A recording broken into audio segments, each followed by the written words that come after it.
Hi, I'm Matt McDonald, Managing Partner here at Notley Ventures, and today we're going to talk about how one would build a pro forma, or in English, a forecast. If you haven't watched our video on unit economics yet, I suggest you stop right here, go back and check that video out, and then come back. Unit economics are the core of building a pro forma. And so now that you've watched your unit economics video, you'll recognize this example. So we are selling hats. We're charging $10 for a hat. And the cost of the materials that go into creating that hat costs $4, leaving us a gross margin of $6. Then we add in our fixed costs, so things like paying for our factory that we're renting, as well as our SG&A, the cost of the people in order to run this facility and run this organization. And that leaves us with $4 of profit. So this is the building block, the unit economics, for your pro forma.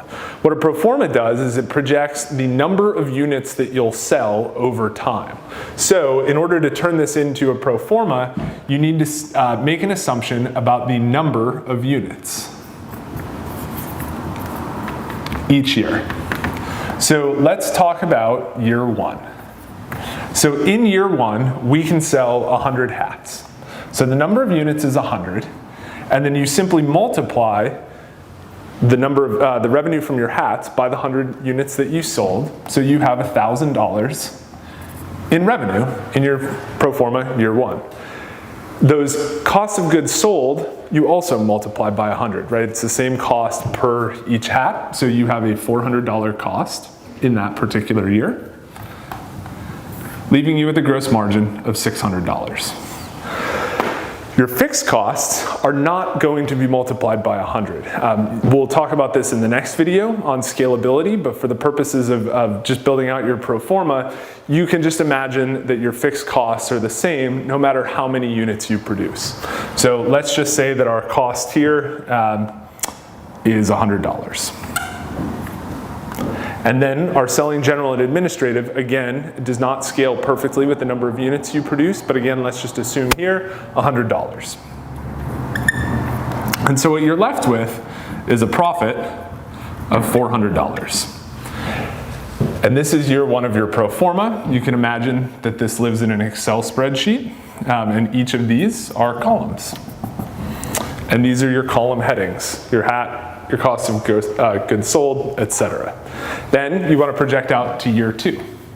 And all you do here, again, is project the number of units, but you want to be sensible. So if you were to build a pro forma, it's really a management tool. So it's really meant for you to understand what your business can grow into or what it will look like sometime down the road. So you wouldn't want to assume that year two, you all of a sudden sold 10 million hats. So we'll pick a reasonable growth rate, and that's something that you can plug into your pro forma as well. So let's say that our number of units grows by 50%. So now we have 150 units.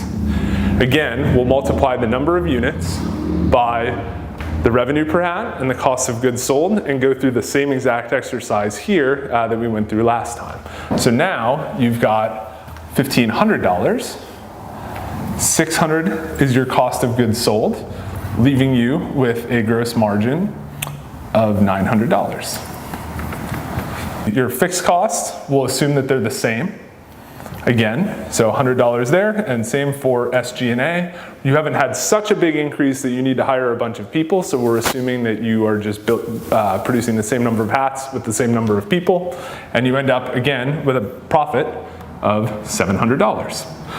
So a 50% increase in the number of units that you sold, assuming that our costs stay the same, produced $300 of additional revenue, or closer to a 200% increase in profit.